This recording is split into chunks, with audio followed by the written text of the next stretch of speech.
All right. Well, first of all, thanks for coming out today. I'd like to announce that we're starting a property crimes task force with emphasis on burglary for much of the same reason we did in 2012. This isn't the first time we've done this. In 2012, we created a burglary task force to deal with double-digit increases in burglary. There was a reason for that. And that was because in 2011, the city of Spokane said they weren't going to investigate property crimes, which caused a massive spike in property crimes. Well, this time, because of COVID, the courts have released a lot of people that should be in jail. And you cannot continue to not hold people accountable and expect crime rates not to be affected. Since 2012, the Sheriff's Office, unincorporated area, we haven't seen an uptick in property crimes. Actually, we've brought property crimes down fairly consistently every year.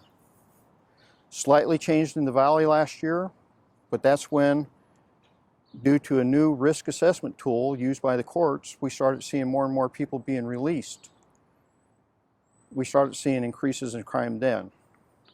But after the release due to COVID, we've seen triple-digit crime increases in some areas and double-digit increases in crime in others. This is unacceptable. COVID has victimized this community across the board. I think it's time for us to not allow it to create more crime victims, just in the sense of trying to release people from jail. We're going to go after our hardcore career criminals. We know who they are, and we intend on putting them back in jail. That's the why. That's why we're doing this. We want our community safe. I've talked with the Board of County Commissioners, and they are in full agreement with me. Commissioner French, Commissioner Cuney, and Commissioner Kearns are in full agreement that we have to protect this community, not just from COVID, not just from the economic impact, but also from the crime impact. And it really bothers me that we've had some in the media and some of our elected officials that have portrayed this as, well, look, you can just let everybody out and everything's going to be fine. Well, if you consider an increase in residential burglaries of 42% in all areas that the county has jurisdiction over, okay, or a 162% increase in commercial burglaries, okay, I guess you can go with that philosophy. For me, no. Those are unacceptable numbers, and they should be unacceptable to each and every one of our citizens. And I will lay odds that if you talk to the citizens out there, none of them would be happy with this type of crime increase. None of them. So I think it's time that we really start paying attention to what is going on in our community and quit replaying history. When we say we're not going to enforce property crimes, we have certain outcomes. That's been played out now on 2 separate accounts in this community's history in the last 8 years. You have to hold people accountable. What's going to happen is every week we're going to tell you how successful this is. We're also going to let you know how long they stayed in jail. And then we're going to let you know how long it took us to rearrest them. Because these people are people that have been arrested and arrested and arrested and arrested, and they still haven't gone in front of a judge in front of their first count. So that's the why. Under Sheriff Ellis is going to tell you the how. Under Sheriff Ellis is going to spearhead this effort, along with Under Sheriff John Knowles and Under Sheriff Rob Scheer. Dave?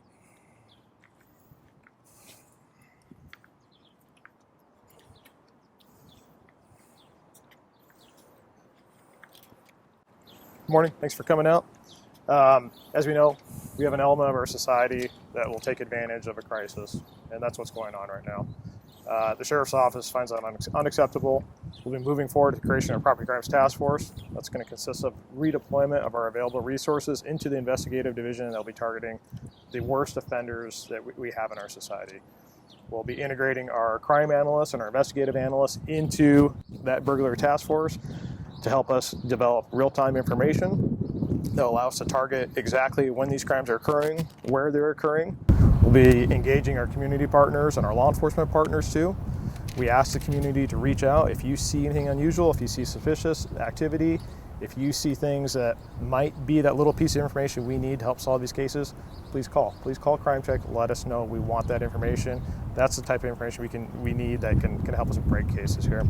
We're going to be varying our hours of enforcement for our investigative division, so that way they are working more in varied times, so that we can cover all 24 hours of the day. And we'll be working with the prosecutor's office to let them know who our worst offenders are, and let them know the priority it is that they be arrested and that they be held. Any questions?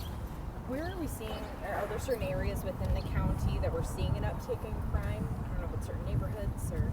It's throughout the whole county. I'll go ahead and turn over to the sheriff here. As the Under Sheriff Ellis just mentioned, it is all over. We are seeing upticks across the board. The only thing we've really seen a decrease in is shoplifting. Well, that could be because many of our businesses are closed, but the businesses that are open, they are very concerned about shoplifting. They are getting hammered with shoplifting. But the sad part is that some of them have given up. I won't mention the names, so I don't want to put a more of a target on them. They have basically forgotten about shrinkage right now because it's out of control. That's unacceptable. Sheriff, what keeps you up at night with everything that's been going on through the COVID crisis and people being released from jail? The fact that my citizens are being victimized by people that they shouldn't be victimized by. These were people that should be in jail. But we continually allow them out. Even prior to COVID, we were letting them out. We are creating more victims because we refuse to hold people accountable. And now, again, here's the proof in the pudding. You cannot just open the doors and expect things not to change. It can't. This is unacceptable.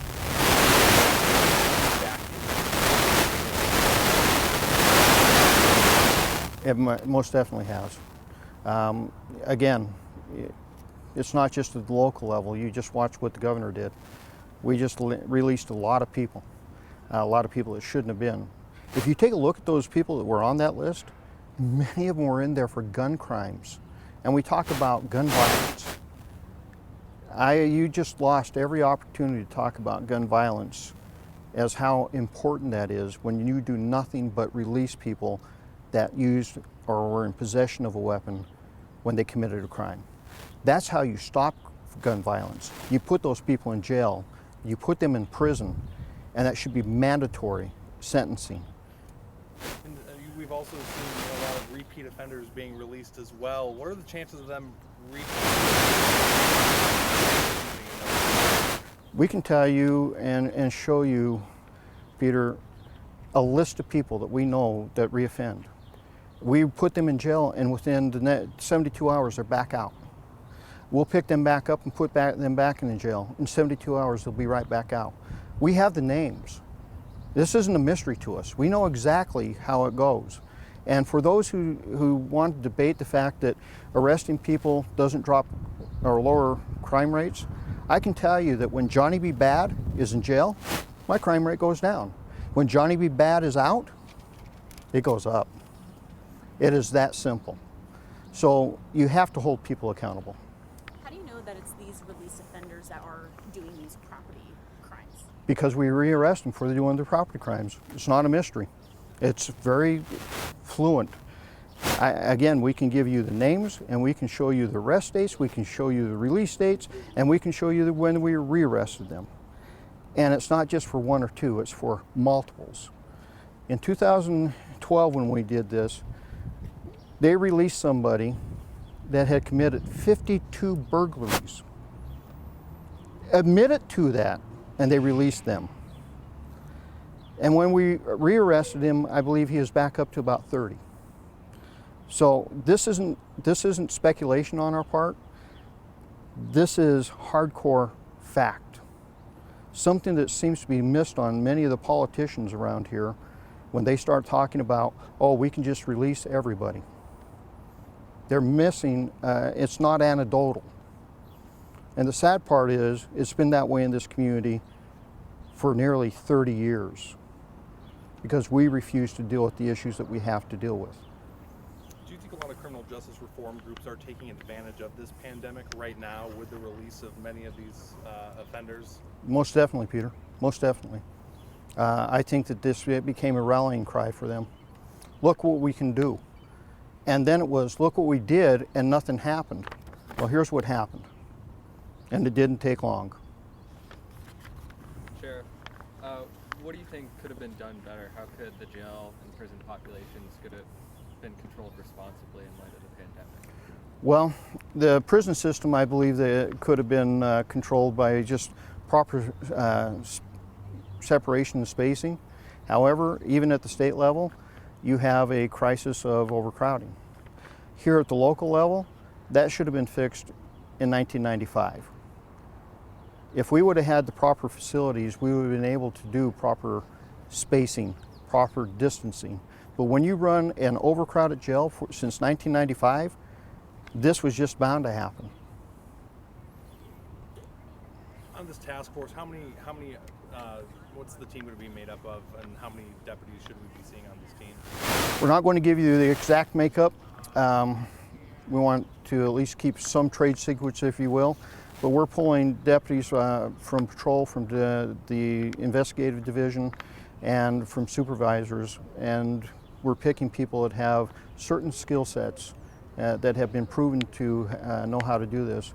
I will point out that Undersheriff Dave Ellis was on that first task force back in 2012. They were very effective.